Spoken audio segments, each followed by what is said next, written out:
September 17 ചൊവ്വാഴ്ച പ്രാദേശിക സമയം ഉച്ചകഴിഞ്ഞ് 3:30 ലെബനനിൽ ഉടനീളം ഏറ്റവും വിചിത്രമായൊരു സംഭവം നടന്നു. ഏകദേശം 1 മണിക്കൂറോളം നീണ്ടുനിന്ന ഒരു എതിരാളിയും സ്വപ്നത്തിൽ പോലും ചിന്തിക്കാത്ത തരത്തിലുള്ള പ്രത്യാക്രമണം. ശേഷം പശ്ചിമേഷ്യൻ സംഘർഷങ്ങളുടെ ചർച്ചകളിൽ ചൂടുള്ള വിഷയമായി തായ്വാൻ ദ്വീപിന്റെ പങ്കും. തായ്വാനീസ് ടെക് സ്ഥാപനമായ ഗോൾഡ് അപ്പോളോ തങ്ങളുടെ ബ്രാൻഡ് ഉപയോഗിച്ച് പൊട്ടിത്തെറിക്കുന്ന പേജറുകൾ നിർമ്മിക്കുന്നത് നിഷേധിച്ചു. കൂടാതെ പൊട്ടിത്തെറിച്ച പേജറുകൾ ബുഡാപെസ്റ്റിലെ ഒരു കമ്പനി നിർമ്മിച്ചതാണെന്ന് ഗോൾഡ് അപ്പോളോ പറയുന്നു.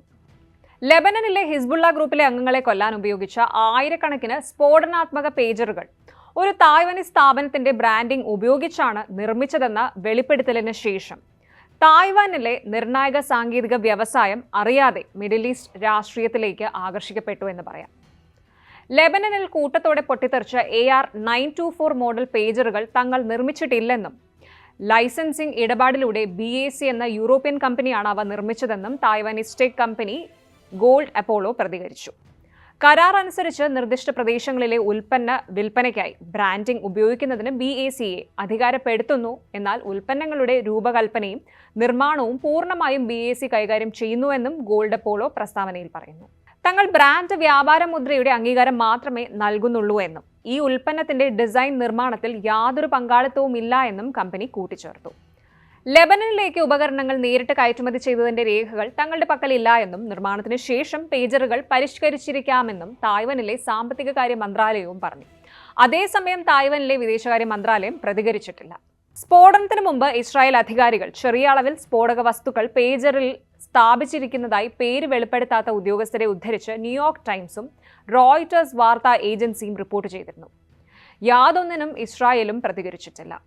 അതേസമയം 9 പേർ കൊല്ലപ്പെടുകയും 2800-ലധികം പേർക്ക് പരിക്കേൽക്കുകയും ചെയ്ത പ്രത്യക്ഷമായ ആക്രമണത്തിൽ തായ്വാൻ സർക്കാരോ ഗോൾഡ് അപ്പോളോയോ സ്വമേധയാ പങ്കെടുത്തിരിക്കാമെന്ന തായ്വാനിലെ വിശകലന വിദഗ്ധർ സംശയം പ്രകടിപ്പിച്ചു. എന്നിരുന്നാലും ഈ സംഭവം തായ്വാനിലേക്കും ആഗോളതലത്തിൽ അറിയപ്പെടുന്ന സാങ്കേതിക വ്യവസായത്തിലേക്കും ലോകശ്രദ്ധ ആകർഷിച്ചു കഴിഞ്ഞു. ഇത് ലോകമെമ്പാടുമുള്ള എല്ലാ ഇലക്ട്രോണിക്സുകൾക്കും ഊർജം പകരാൻ ഉപയോഗിക്കുന്ന അർദ്ധചാലകങ്ങളുടെ വലിയൊരു ഭാഗവും ഉൽപ്പാദിപ്പിക്കുന്നുണ്ട്. തായ്വാൻ നേരിട്ട് ഉൾപ്പെട്ടിരിക്കാൻ സാധ്യതയില്ലെങ്കിലും ആഗോള വിതരണ ശൃംഖലയുടെ പ്രാധാന്യം കണക്കിലെടുത്ത് തായ്വാനിലെ സാങ്കേതിക വ്യവസായം മുന്നോട്ട് പോകുന്നതിന് ഈ സംഭവം അത്ര സുഖകരമല്ലാത്ത ചോദ്യങ്ങൾ ഉയർത്തുന്നു. ഈ സംഭവ വികാസങ്ങൾ ഗാസ യുദ്ധത്തിന്റെ പതനവും തായ്വാന്റെ മുന്നിലെത്തിച്ചു. ചൈനയുമായി ബന്ധപ്പെട്ട കേസുകൾ ഒഴികെ തായ്വാൻ സാധാരണയായ ആഗോള സംഘർഷങ്ങളിൽ നിന്നും ഭൗമരാഷ്ട്രീയ വിവാദങ്ങളിൽ നിന്നും അകലം പാലിക്കുന്ന കൂട്ടത്തിലാണ്. ഒക്ടോബറിൽ ഗാസ യുദ്ധം ആരംഭിച്ചതു മുതൽ പലസ്തീനിൽ മരണങ്ങളുടെ എണ്ണത്തിൽ തായ്പേയ് വലിയ മൗനം പാലിച്ചു. എന്നിരുന്നാലും ഒക്ടോബർ 7 ഇസ്രായേലിനെതിരായ ഹമാസിന്റെ ആക്രമണത്തെ അപലപിക്കുകയും ചെയ്തിട്ടുണ്ട്. ഇനി മറ്റൊരു വസ്തുത ഇതാണ്: തായ്വാൻ ഇസ്രായേലുമായി നയതന്ത്ര ബന്ധം പുലർത്തുന്നില്ല. കാരണം മിക്ക രാജ്യങ്ങളെയും പോലെ തന്നെ ഇസ്രായേലും തായ്പേയെ ഔദ്യോഗികമായി അംഗീകരിക്കുന്നില്ല. എന്നാൽ ഇരുവർക്കും US-ഉമായി അടുത്ത ബന്ധമുണ്ട്. 12 ഔപചാരിക സഖ്യകക്ഷികളുള്ള ലോകത്തിലെ ഏറ്റവും നയതന്ത്രപരമായി ഒറ്റപ്പെട്ട ഗവൺമെന്റുകളിലൊന്നാണ് തായ്പേയ്.